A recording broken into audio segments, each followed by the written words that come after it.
Estamos recebendo agora aqui no programa Primeira Hora o doutor Renan Lemos, que é médico urologista, vai bater um papo aqui com a nossa audiência, falar-nos hoje sobre tratamento, tecnologias para tratamento do inchaço da próstata. Doutor, bem-vindo aqui à Acústica FM, tudo certo? Obrigado, Daniel. Um bom dia a todos da Rádio Acústica. É sempre um prazer estar aqui com vocês. Igualmente.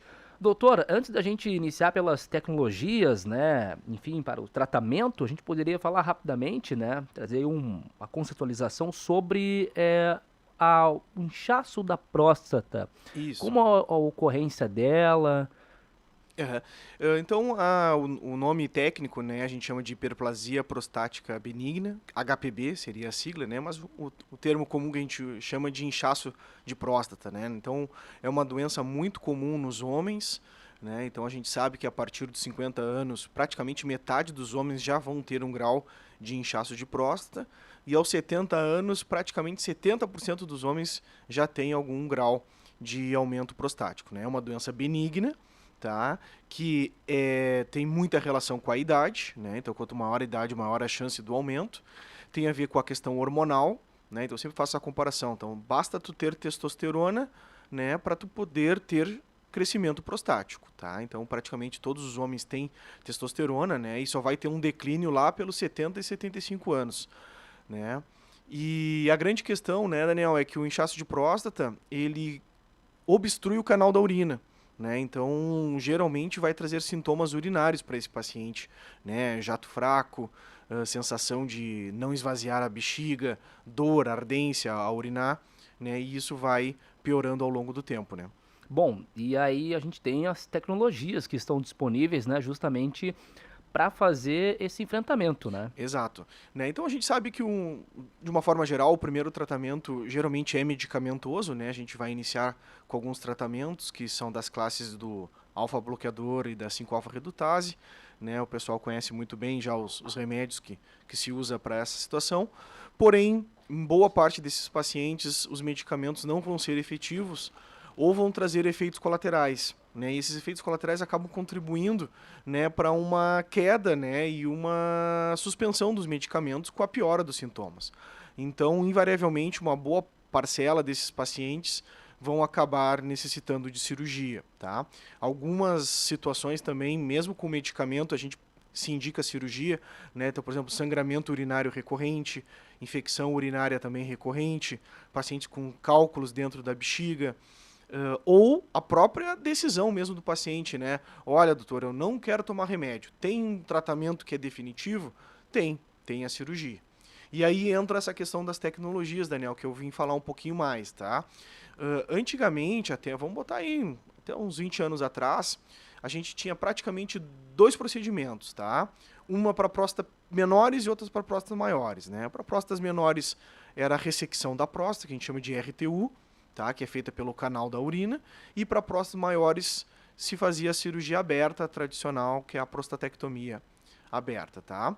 São cirurgias clássicas, né, que todo urologista aprende já na sua formação e são muito resolutivas, tá? Isso que é muito importante. Então, se o paciente fez, né, esse tipo de procedimento ou ainda vai fazer, são cirurgias que resolvem o problema. É eficiente, né? Eficientes, tá?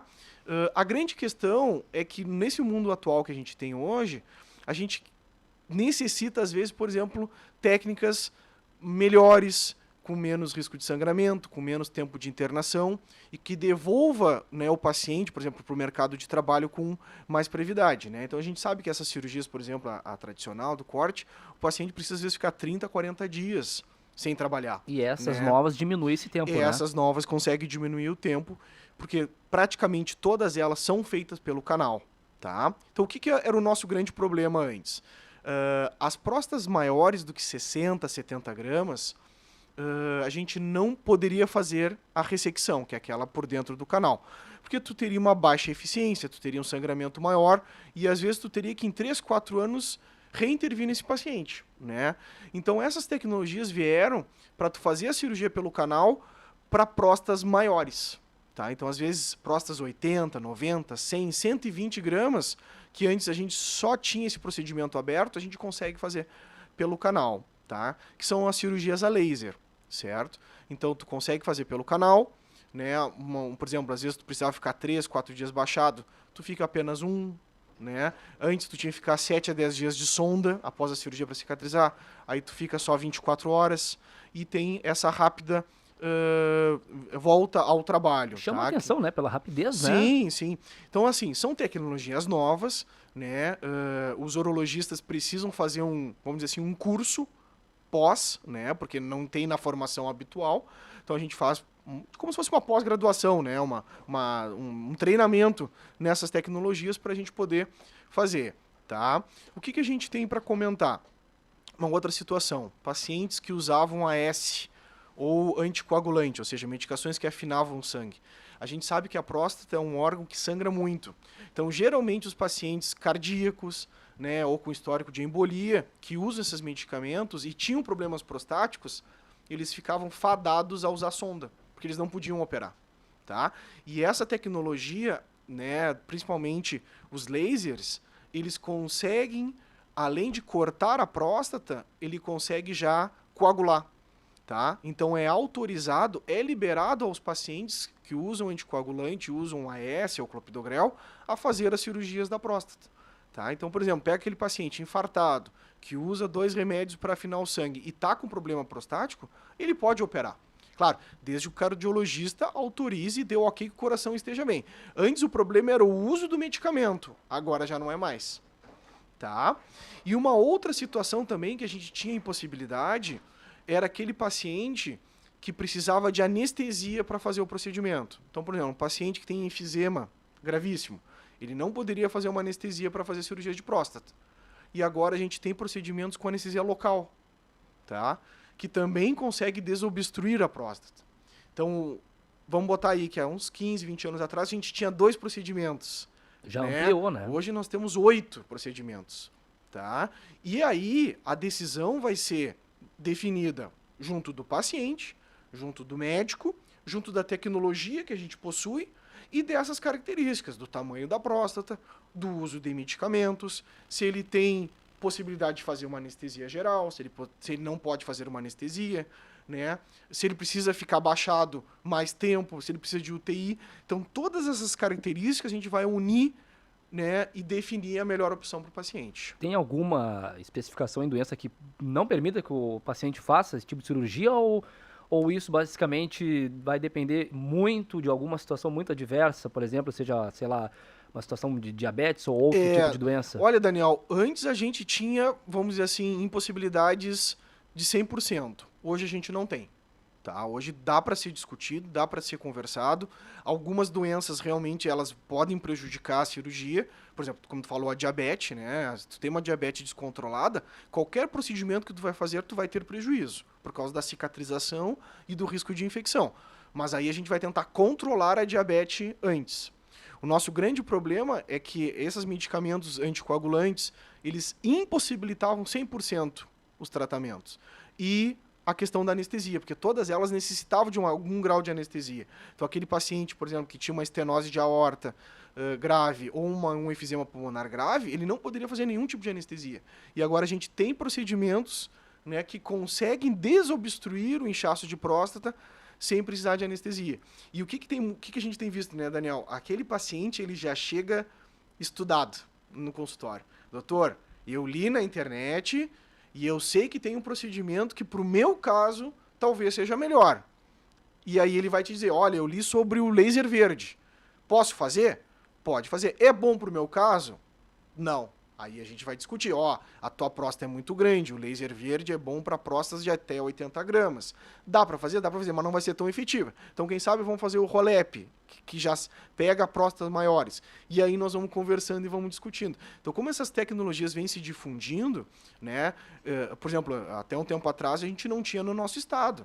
Agora a gente tem em Porto Alegre, a gente tem em Pelotas. Aqui em Camaquã, a gente traz o equipamento para fazer aqui. A gente não tem ainda na nossa cidade, mas a gente aluga. Tem a viabilidade de fazer. Então a gente traz o o equipamento, né? A gente traz o profissional que é treinado, que a gente também está em formação, né? A gente chama de em curva de aprendizado, traz os que a gente chama de os preceptores, né? E a gente vai fazendo junto e vai aprendendo junto. Para quando a gente chegar ali com um nível de 30, 40 cirurgias, a gente consegue fazer só a nossa equipe mesmo aqui de Camaquã. Tá? Mas o que eu quero e vim aqui para trazer hoje? Temos opções. Temos opções. Para praticamente qualquer situação de tamanho de próstata, de uso de medicamentos, de severidade de doenças clínicas, tá? Para não fadar o paciente, ó, tu vai ter que usar a sonda para o resto da vida. A gente não tem o que fazer. Se aquele paciente está obstruído e está em uso de sonda, e a gente tem alguma solução para ele. Claro que a gente vai ter que avaliar caso a caso, né? Com certeza. Então, até mesmo solicitou a questão da severidade da doença, mas também um ponto que chamou a atenção que é o prazo de recuperação, né? É bom citar que se algum ouvinte agora tem algum receio ou algo nesse sentido em relação pela demora, isso, a tecnologia já nos mostra que, dependendo da forma, de como foi realizada a cirurgia, tu pode retornar às tuas atividades normais, completamente normais, em 24 horas ou um prazo de uma semana, então, né? Isso. Dependendo de cada situação, por exemplo, essas com anestesia local, né? O paciente faz de manhã e vai embora de tarde, né? E já pode voltar às suas atividades, né? Em alguns dias, 3, 4 dias. Claro, vai ter alguns sintomas urinários, né? Mas são leves, né? Claro, e quanto maior o porte da cirurgia, maior a situação de sintomas e de repouso. Tá? Então, eu acho que seria mais nessa situação, né? Então, todos os procedimentos aqui podem ser realizados, uns vão ser mais efetivos, outros um pouquinho menos efetivos, uns já vão ter uma resposta já momentânea, outros vão ter uma resposta a longo prazo, né? Outra importante, Daniel, a questão da ejaculação, tá? Praticamente todas as cirurgias maiores, mesmo as tecnológicas, elas praticamente tiram a ejaculação do paciente, porque o miolo da próstata é que produz boa parte da ejaculação. Como o miolo da próstata está obstruindo, é ele que tu vai tirar. Então tu diminui a tua ejaculação. Então, por exemplo, para aquele paciente que ainda quer ser pai, né? Ou por algum motivo, né, a decisão dele quer manter a ejaculação, hoje já tem procedimento que a gente consegue, né, não agredir tanto, né? Então, assim, às vezes acontece, estou no segundo casamento, está casado com uma mulher mais nova, ainda quero ser pai, mas tem problemas urinários, a gente vai optar por um tipo de tecnologia que não agrida tanto a ejaculação. Não Isso afeta, então, a produtividade, não a afeta. reprodução. Então, o paciente vai continuar ejaculando e vai manter a fertilização. Né? Ele pode ainda ser pai. Não é comum dos pacientes acima de 40, 50, 60 anos, né? Que são os que têm problema de próstata, mas hoje ainda aparece. Antes a gente não tinha mais o que oferecer. Se tu operar, tu não vai mais conseguir. Hoje não, a gente tem essa opção aqui, que pro teu caso a gente pode manter a ejaculação para tu querer ser pai, né? Ainda se tu quiser, mesmo tendo sintomas urinários. Então aí, estamos com o Dr. Renan Lemos, médico urologista, nos trazendo essas informações importantes e tecnologias para o tratamento do inchaço da próstata. Estão esclarecendo dúvidas aqui da nossa audiência, dos métodos que são utilizados hoje. Os mais tradicionais, o senhor havia falado, que haviam, hoje já não estão mais em desuso? Pelo contrário, a gente usa bastante ainda, né? Até porque a tecnologia ela é cara, né? Não é todo convênio também que cobre. Então, isso é perfeito a pergunta, Nel, porque o que a recomendação das sociedades, né, de urologia, né, principalmente americana e europeia, ela nos diz lá e recomenda pro médico lá: faça o que você faz melhor e faça o que seja o melhor para o paciente. Tá? Então, a cirurgia aberta a gente faz muito ainda, ela é super efetiva. Claro que ela vai ter essa situação, vai ter um pouco mais de sangramento, vai ter um pouco mais de tempo de internação, uma demora, mas ela é super efetiva. Ela vai resolver o teu problema. Então, se eu não tenho a tecnologia aqui comigo no momento, ou o paciente não tem condições de pagar, ela vai ser feita e vai ser muito bem realizada. Mas a tendência é que esses meios de tecnologia, eles cheguem e vão Exato. sendo mais utilizados com o decorrer do tempo. Provavelmente vai chegando. A gente vê que um futuro próximo vai ser consolidado. Hoje a gente ainda tem uma mistura muito grande, mas provavelmente no futuro próximo essas tecnologias do laser elas vão acabar substituindo, não 100%, mas né, uma boa parte das questões das cirurgias tradicionais. Né? Certamente, até por questão de recuperação também, e Exato. andamento da rotina do paciente também é de forma excelente. Doutor Renan Lemos, médico urologista, agradeço a sua participação aqui, trazendo uma informação importante para a nossa audiência dessas tecnologias que vão chegar e certamente vão estar aí auxiliando ainda mais o paciente também. Perfeito. Obrigado.